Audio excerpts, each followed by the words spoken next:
Hi, my name is Mareile Wölwer. I'm the co-founder of Vetevo. And what we do at Vetevo is that we use technology to make pet health care easy and intuitive for pet owners. And you can imagine that in the core of Vetevo we have something like a digital medical record, which is the Vetevo app. And around that app we offer different products and services for pet owners. So we do this in a D2C model. And with those products, services and the app we make taking care of your pet's health easy.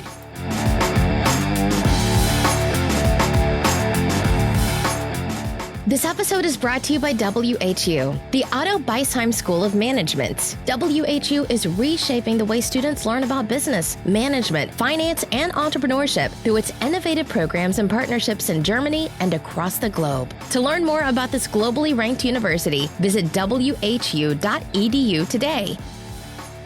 Hey folks, Gerrit here.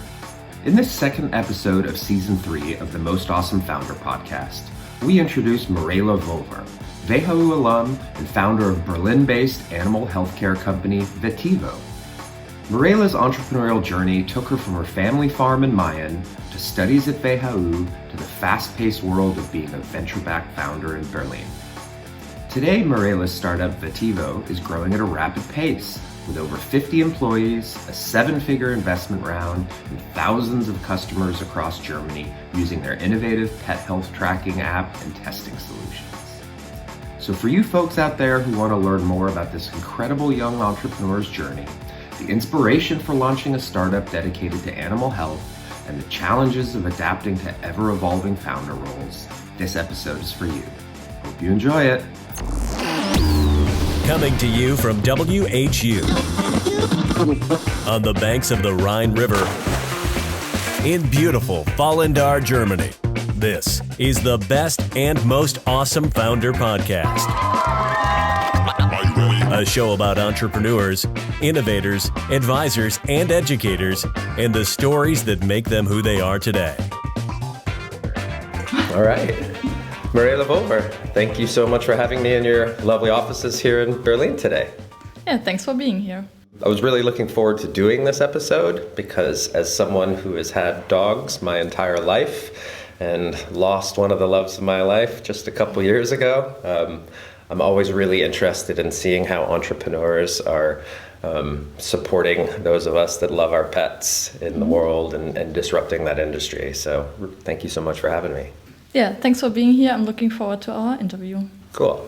Well, as a Vetevo alum, it's always really nice to hear a little bit about your founder story. I think everybody kind of comes into entrepreneurship from different angles and from different places. Mm-hmm. So I'd kind of like to hear in your words, tell us your story of where you come from and the journey that brought you to Vetevo and where you are today. Mm-hmm. Yeah, maybe I start with where I come from and how I grew up. So I grew up close to Vallendar in the beautiful Eifel region on a farm. So we have a lot of agriculture and cattle at home. And I think this was one of the first touch points with entrepreneurship for me. So everyone in my family was self-employed and we are 3 kids at home. And for sure, I also love to take care of the animals, working with the big machines, being on the field and stuff like this. But what excited me even more was to really understand how is my father managing all this stuff, all the animals, all the machines, all the partners and stuff like this. So there I noticed that I'm interested in managing a company or a farm. And then after school I thought about, okay, where would I like to study? And I finished school in March, so it's different to the area where I come from, so I had some time to do internships. And one internship was in the mining industry. I did sales there. That was a good experience. It was okay. And the second internship was in a consultancy, also close to Vallendar. And my boss did his PhD at WHU. And he said, Mareile, you are the perfect match for WHU. Just have a look. So I had a look at WHU. And what I loved at WHU is that I strongly believe in the magic of your environment. And so I applied there because I wanted to study with people who also have drive, who also are interested in founding companies. And I applied and got accepted. Was pretty happy about this. And Then the third thing was that the consultancy where I worked before, WHU, my boss asked me whether I would like to work for him also during my studies. So I did so, and we did a lot of transactions of multi-sized companies, and this even made me think more about entrepreneurship. I was at WHU doing this consultancy stuff in between, and then I had a course with Professor Hinat, and there I worked on the first entrepreneurial idea I had, and it already got to do with animal health care. And then Mr. Hinat said, "Hey, Mareile, this sounds pretty good, just keep on working on it." So I kept on working on it, and after doing my bachelor, I then moved to Berlin and started working on Vetevo with my co-founder Felix. He did his PhD at WHU, and so this was how we came up with founding a company. Interesting. I grew up a lot of my childhood in Texas, so I was surrounded by a lot of kind of farm, rural working people, and then my opa grew up in a farm in Hessen, so I spent my childhood on a farm in Germany. And so often the next generation will become entrepreneurs, but they will take over the family farm. And there's such a big talk about succession in Germany, like who's taking over the family business. Was there ever a thought that you were actually going to be in the farming world, or did you know when you left Mayen and you went off to WHU that you were going off to other places? No, it was not clear all the time. So because I noticed that I have a passion for everything that happens outside, everything on the farm with the animals and stuff like this. But my father always encouraged us, we are 3 girls, to really do something where we can work with our heads and really invest into education. And then after we finished our education, just go out into the world and see different things. Because when he was young, he never wanted to be a farmer. He wanted to become an architect. And he didn't have the chance to do it. So he wanted to do it differently for his own children. And he did. And today he's super proud, and he's telling all of us that we should go our own way. And if we think it's the right thing to come back and do something on the farm, it's up to us. He would be happy for sure, but he would never force us to work on the farm. Gotcha. Cool. Yeah. So you talked about how you knew you wanted to do something in animal health relatively early on. Can you tell us a little bit about how you came to the concept of Vetevo? Maybe what the concept looked like? I mean, usually the initial idea, as you know, is very different than when you kind of reach that product market fit. How did the idea come up? How did it evolve to what it is now? So we started with health management for cattle. Because this was super close to what I have done on our farm, doing the health management of all the cows. And so the first prototype that we have built was that you scan the ear tag of the animal, and that you can also scan some kind of medication that you administer to the animal. And then everything goes into a database where you have to do all the stuff, and also goes to the slaughtery and to the veterinary. So this is how we started. And by doing so, we talked a lot to veterinarians, and all of them told us, why don't you do this for companion animals like dogs, cat and horses, because their customers even need more digitization. So what did I do? I was a pet owner myself. We always had horses and dogs, but I didn't understand the veterinary side. So I did some day internships at veterinarians close to Fallender. I think it was 12 or 13. And so I went to the practice. I baked some cake before, went there, and just to get an impression on how it works. And then I've seen really that there's a much higher potential to work on pet health care. And so we founded Vetevo with the focus on pet health care. And then we started our first revenue. It was quite funny. Our first revenue was that I sold a consultation for a fish tank. And Felix always said, hey, Mareile, when you manage to sell that consultation, I will kill a good bottle of wine. And here I had to do so. So, we started with connecting customers and veterinarians.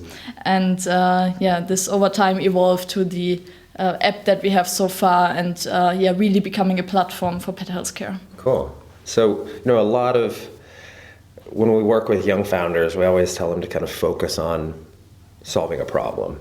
Did you, when you were going through all those different veterinarians, which is such a great approach, and I hope that sticks in everybody's head, because so many young founders just want to sit in their rooms and model and financial model, and you got to get out there and you got to connect with the customer, right? So when you were out working with these veterinarians, did you identify like a couple pain points or inefficiencies that were really where you found the ripe opportunity there? What did you learn from those veterinarians? Yeah. I totally agree. It's super important to just go out and talk. Is it partners? Is it customers? We encourage everyone in the team to really do it. Also, we have some weeks where everyone has to do customer care to talk to our customers and solve their problems.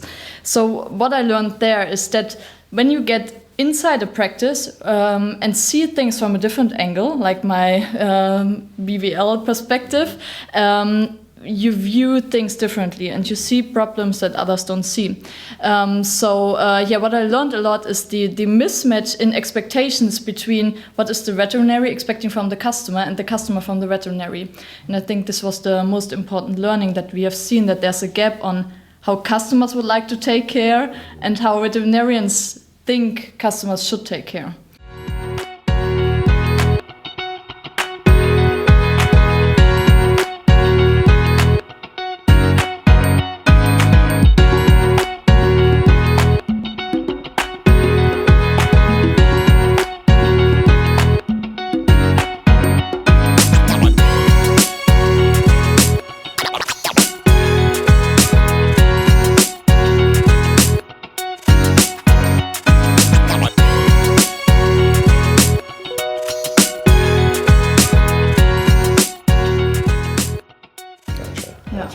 Yeah, that's one of the things about pet owners. It's almost like parents with babies, right? They're what I call the irrational consumer, right? Emotional, where people will spend lots and lots of money, will do almost anything for the well-being of their pets. Do you see the same kind of emotional response to what you do, that people are just so deeply connected with their pets that they're willing to keep investing in those processes? Yeah. We see it a lot when we have a look at our customer ratings. We calculate the NPS on a weekly basis and do a lot of surveys and talks to the customer. And where we perceive it the most is that when customers are super happy. So when we really help them to make taking care of their pet's health easier, and then they are so happy. And also, if you talk to the customers, they love to tell you about their pets and about how everything works. So and this is so motivating to really see that customers are happy. And we perceive that the animal is some kind of family member, and you would like to do everything so that the dog, cat or horse feels well, because you can't look inside their head, right? So you just want to do it right, and you just need some guidance who tells you are doing it right and who's rewarding you for doing the right things. Right. Well, we were kind of talking offline about these bands that I'm wearing here and this kind of quantified self, what they call the quantified self movement, where people are really trying to take control of their own health by understanding the data and really not just outsourcing it to medical people that tend to get involved only when there's a problem, but doing the kind of preventative stuff. Are you seeing that kind of trend in the pet care too? People want to really know the information and not just kind of trusting the veterinarian to tell them what to do? Yeah, we see this a lot. And how we frame it here is that our job is to empower pet owners to do this self-care, to really understand what's going on. And I think therefore the app is a super important part, because there they can track everything and see the lab results and connect all the data points that they have about the animals. So we help them to see those patterns and to take care. So we perceive this a lot. Yeah. So this can't replace the doctor for sure, but I think in many cases it just helps. Gotcha. Yeah. So I've checked out what you do. And probably quite a few people listening, since you're a Vetevo alum, have as well. But could you just kind of walk the listeners through, they're a potential new customer of Vetevo. They have a dog or a cat, and how would they interact, and what's the service you provide? Just kind of walk through a high-level user experience. So we have different angles how you can get inside the Vetevo platform. I will just choose one. So for example, you get a puppy and you have to do vaccinations for your puppy. Then you just download the Vetevo app and you create a digital pet profile for your puppy. Let's name it Rocco. That's the name of the dog of my parents. Then you have Rocco's digital medical record in there. You can track all the vaccinations, and then we will remind you when to do the next vaccination. And also we enable you to track symptoms of your dog. So for example, how the feces look like. It's super important for dog owners. I know the topic is special, but it is. Whether he had some problems with food, or some that he started scratching or has problems with the eyes. And depending what kind of symptoms you are tracking, we can then tell you what kind of lab test, for example, or what kind of product would be the right one to relieve those problems. And just imagine you say that your dog has some problems with his feces, for example. We would recommend that you do one of the lab tests that we are offering. You can directly purchase it from the Vetevo app, and then you get this test kit, which you see here, delivered to you. And then you can collect some samples. The samples go back to our own laboratory in Potsdam. There they are analyzed. And then you can open the app again and see the results of the analysis. If the test is positive, for example, we know that you have a Labrador, for example, the weight is 30 kilos, then we can calculate the dosage of the medication and also ship you the medication. So this is one customer journey, for example, that we solve. What are you guys learning? This might be a little side topic, but as I've been seeing through my tracking devices, what they've been learning about human physiology during the time of COVID, they've been able to identify these things. I imagine you're able to look at data in a more aggregate way. Are you learning some insights that you're able to kind of even provide back to the healthcare people? And I mean, it's not so easy to get access to really rich animal data, right? Are you learning stuff from that data as well? Yeah, a lot. So this is also what we focus on. So the good thing about our business model is that we can really use technology to also make healthcare easier. And for that, I think looking into the data and analyzing them is key. So that we can also see some patterns, for example, about weight. Yeah, you have a Labrador which weighs 30 kilos, to stick to the example before, that we can set the weight in relation to what are other Labradors with that age and that shoulder height weighing. So I think there are totally new ways of how we can analyze data, and by that help pet owners to see patterns and do the right things. So there's much potential in there. Gotcha. Yeah. I want to go back to the founder business side of things a little bit, because I think it's very interesting. This was really your first venture, right?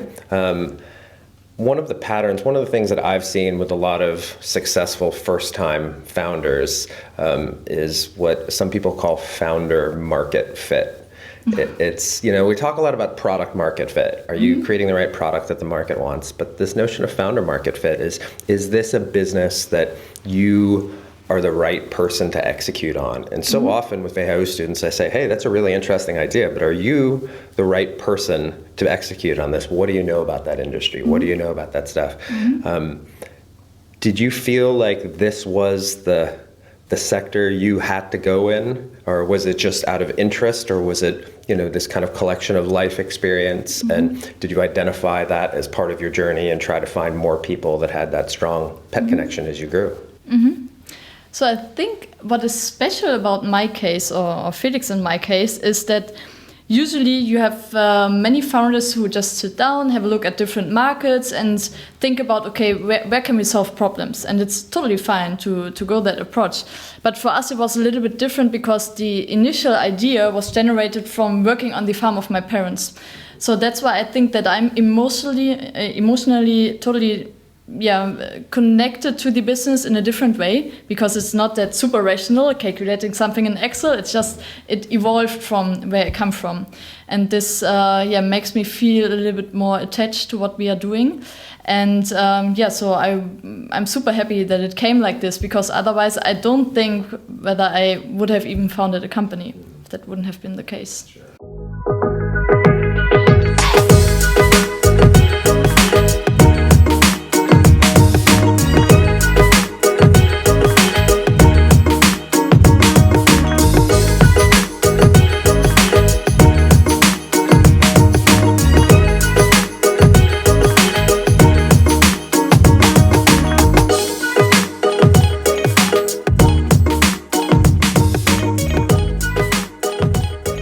The interesting thing about founder market fit, and I've been in this situation before, which is, at the beginning of building the company, I'm building something in my image, I'm solving a problem that I've personally experienced, but over time the company grows and it evolves, and there's kind of things that founders can do. They can either evolve with it. In some cases they say, hey, this is where I'm no longer as valuable, I should replace myself a little bit. There's some that ride the train all the way into growth and scale. I personally have learned that I'm an early stage guy. That's where I'm at my best.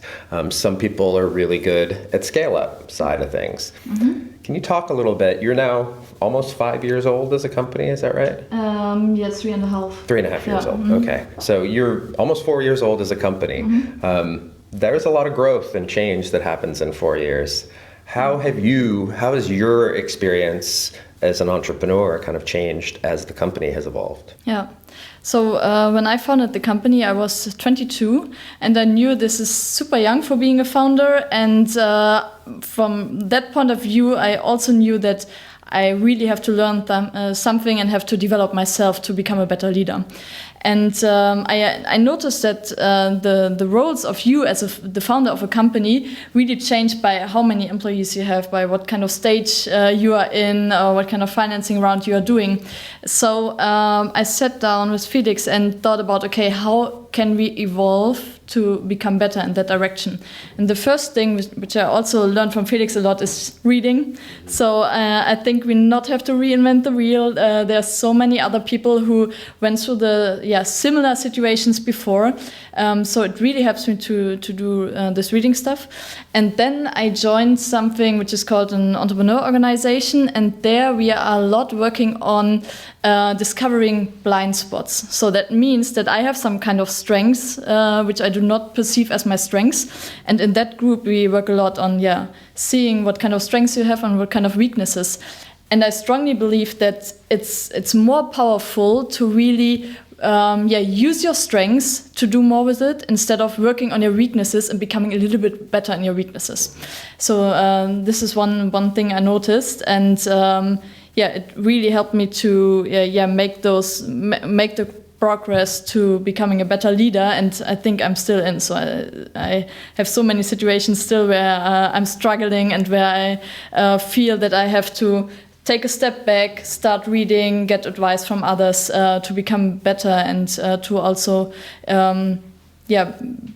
act in a way that I help my team to achieve better outcomes, because this is what I should aim at. Yeah, that piece about, I love that that kind of lesson where so many people think, oh, I'm not very good at something, I better double down and practice that, rather than leveraging what they're naturally good at and driving that to its greatest capability. And I think you have to do a little bit of both, but you have to also be very aware of what your strengths are and what your weaknesses are, and put your attention to that, which is interesting to me, because you were 22, female, first-time founder, not from a technology background, and learning about the soft skill side of things, like you just mentioned as well. When you think of those things, a lot of people would say, that's a risky bet. First-time founder is probably the top of the list, right? You haven't made all the fuck-ups yet that you'll never forget. Now you've probably made enough of them that you'll never forget those. But of all those, youth and inexperience and not the tech background, and what were the biggest challenges that you had to overcome? Which one of those do you think was the hardest thing to work on, and what would you tell people to prioritize? I think the biggest challenge is your own mindset. So there are so many things that could happen, but your mindset is the key thing, because there are thoughts running through your head all the day. And I think it's up to you that you actively decide, what would I like to do with the thoughts that come to my head. And I think our mindset quite often limits us in how we perceive things and what we do out of problems, because I have the feeling that most people, when they face challenging situations, tend to see the risks first instead of seeing the potential upside. Also, if the potential upside might have a much greater weight than the potential downside. And this is something that really holds you back. And so I worked a lot on this mindset situation. When things are hard, I tell myself that, I can always do a job that's easier, but I actively chose to be a founder, so I also actively chose to handle all the problems that come with being a founder. And being aware that I actively chose doing this helps me.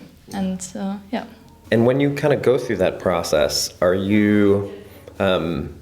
So I'll take it a step back. I grew up with 3 sisters. I grew up around pretty much only women, and I'm really analytical in my thinking. Like, I have to deconstruct everything to make decisions, and I would say my sisters, at least, are very intuitive in their decisions. I won't say they're not analytical, but they're definitely much more intuitive than I am and much more aware. When you're dealing with these complex challenges as a founder, would you consider yourself the more analytical type or the more intuitive type? How do you rectify some of those complex decisions? I'm more the intuitive type as well. So I know this is, when you talk about men and women, this is most of the time one of the biggest differences maybe. I think it really helps me. So also together with Felix, we are a pretty good match in being a founder team, because he's more on the super analytical side and I'm more on the intuitive side, and this works out pretty well. So this is also why what you have asked me when we had the phone call about doing the podcast, about whether I have any disadvantages of being a female founder, that I didn't. So I never perceived that there are any disadvantages, because I also think that this also happens in your head. So I strongly believe in the law of attraction, or in self-fulfilling prophecies. And if I think that female founders have disadvantages, I look for occasions who prove that's true. And I just don't look for these occasions that prove that I have a harder time compared to being a male founder. So that's also a mindset topic, right? Well, let's flip that on its head a little bit, because I think that's a really fascinating point. And particularly right now in the times of Corona and COVID, you look around the world and you look at the countries that have catastrophically failed at managing this pandemic. And then you look at the countries that have been relatively successful. And almost the entirety of the tops of the list are countries that are run by women. Okay. I mean, you can really count down like the top 8 or 9. It's almost all female-led countries. I'm interested, you talked about you're not looking for disadvantages as a woman. How about the advantages? Whether it's running a company, being a leader, are there aspects that you would say, because I think you're also really a great, interesting case in that your co-founders, male and female, so you bring different perspectives, probably different ways of thinking, just as being 2 different types of people, gender irregardless. But how has being a female founder benefited you then? So I would say I'm more the person who is pretty empathic when it comes to employees or also partners we are working with, and this helps me to understand, okay, what are other people expecting from us? How do they feel? And the other thing is that I'm just, I would say it's some kind of people person. So I just love interactions. I don't know whether it's typical for women or whether women tend to be more people persons compared to men. But founding a company is so much about talking to different stakeholders, talking to investors. And I just love doing this. And I think it helps you if you love doing what your job is, right?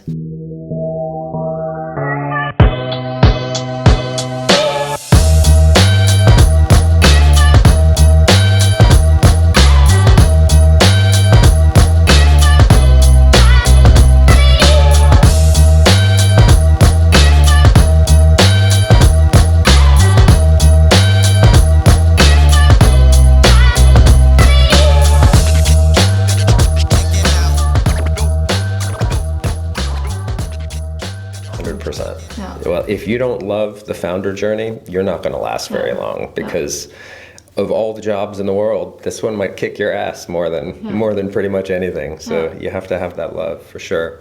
I'm curious, you're small town farm girl from the Eifel. Yeah.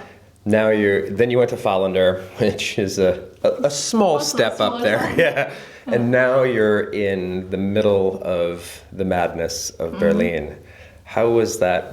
A, why Berlin? And two, how has that transition been for you? And are you happy with that choice? So maybe I start with the question, why Berlin? After finishing my bachelor, I talked to Felix where we found the company, and we thought about Munich, Cologne and Berlin, and then we have been to Berlin for 1 week and talked to different founders, and each day we have been to different offices, and then we flew back to Fallander, and we just said, okay, Berlin is the place to be for founding a company, because you have all the other founders here which really help you solve problems within an hour during lunch, instead of you sitting in a room and solving the problem for 4 weeks or something. And so we decided to go to Berlin, and as you have mentioned, as a farm girl from a little village, I was not so amused about moving to Berlin because it's too much city for me. I got used to it, and I also think that Berlin has super nice sites, and it was 100% the right decision to found the company here. But to me personally, it was not the number one choice. But I visit my family quite often, so that's totally fine. And Well, you said something in there that hits home for me, which is, when you had problems, you could just meet up with another founder for lunch and solve something in an hour that might take you weeks. I'm a big advocate in the power of mentorship and guidance. I think every successful founder has had mentors that have showed them the shortcuts and allowed them to learn from their experiences along the way. Would you say that Vetevo provided some of those? Did you get some relationships out of your experience at that university that helped you build your journey here? I would think so. And I think it's super important, because as a founder, you have no one who tells you what to do. So you have no boss who tells you, okay, that was good, that was not good, try it that way.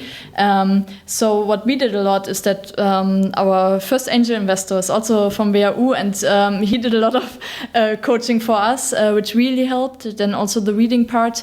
And to me, most important was the entrepreneur organization, to really exchange with entrepreneurs who are already 3-5 stages ahead, who mentor you, and who also dig super deep to really find out what is important to you, what does success mean to you, and this I can just recommend this. Cool. So where does Vetevo and where do you go from here? What does the future have in store? Like, do you guys have a roadmap, or do you see more disruption in this space? Can you kind of share because you're so deep in this industry, you know it so well now. Arguably, you're a global expert in this aspect of this industry. What's the future for digital healthcare for pets? So I think technology is everything. So what we notice is, today we are amongst the top 3 healthcare apps around Germany. We have thousands of super happy customers, and I believe that the technology part, what we are solving with our app, is the way to go, and is also the future, because it helps you to build a business model that is scalable, and it also helps you to serve customers all over the world, because it's way easier to scale with technology than scaling with physical products. For sure, we also have physical products to solve the customers to solve the problems that customers are tracking in the app, but technology makes it way easier, and I think technology is also the thing that really drives innovation in a market. Also, when we look backward in history, technology was always kicked off some new things. So this is what we are focusing on, and this is also what I believe what makes healthcare in the future. Is personalization the future with pets like it is with humans? Yeah, also I think it's mostly the same. So we super often observe that trends from human medicine have some kind of time lag till they arrive in pet healthcare. Is it the same for food, for example, for bio and vegan and stuff like this? So it's almost the same, but just some time lag in between. Cool. Yeah. All right. I always like to wrap up every episode with a couple personal questions. And the first one I think about all the time, because when I visit someone in their home, one of the first things I do is I look at their bookshelf. I think you can learn a lot about a person by what books they read. You talked about personal development and the combination of mentorship and reading. Do you have a recommendation? Is there a book on your bedside table that you'd like to recommend? So currently there are 3 books that come to my mind first. The first one is about the making of a manager. It helps you to find out what your job as a manager is and how you do it in the best way, because you have to multiply yourself over your team. So I really like this book on this. Then currently many people from us are reading Hacking Growth to just find out, okay, what are the next levels of scaling and reaching more customers. And then also one book which might not be that well known, it's called Scaling Up. And it's divided in 4 different areas. It's people, case strategy, and execution. And there are some super nice worksheets in there which you can use to build a company, to build a good organizational structure. And there's also a lot about working on core values, which I like a lot and which also helps us a lot here in the team. Cool. Yeah. Do you read for pleasure too, or are you? No. Nope. I can feel you. I feel you. I don't really either anymore. But no. So I never liked reading a lot. Also when I was a child, so I do not read for pleasure. I do just read those business books.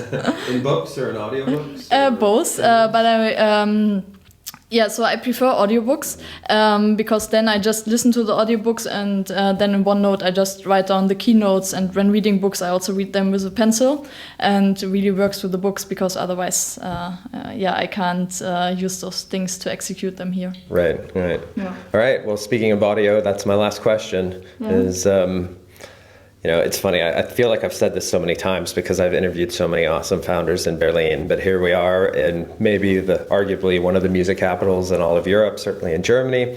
What's on your playlist? What are you going to recommend us to jam out to later? Oh, that's a hard question. So in terms of songs or whatever. I mean, I listen to podcasts and things in the gym or when I'm driving, but I got my jams too. So whatever you want to share. Okay, so currently I'm just when I'm listening to something, I'm listening to Hacking Growth actually. So the audiobook. But because in terms of music, it's super random what I listen to. There's one song. It's called. Erfolg ist kein Glück. It's I don't know whether you know it, but I think that the text is quite good. The style of the song might be a little bit weird, but yeah. No special like folk music from the Eiffel or anything? No, no, actually not. Yeah. Awesome. Mareile Wölwer, thank you so much for having me. It's so cool to see what you guys are building, have been building, and will be doing in the future. And I think you are an inspiration to many of the young founders coming out of Vetevo. So thank you for having me. Thanks a lot.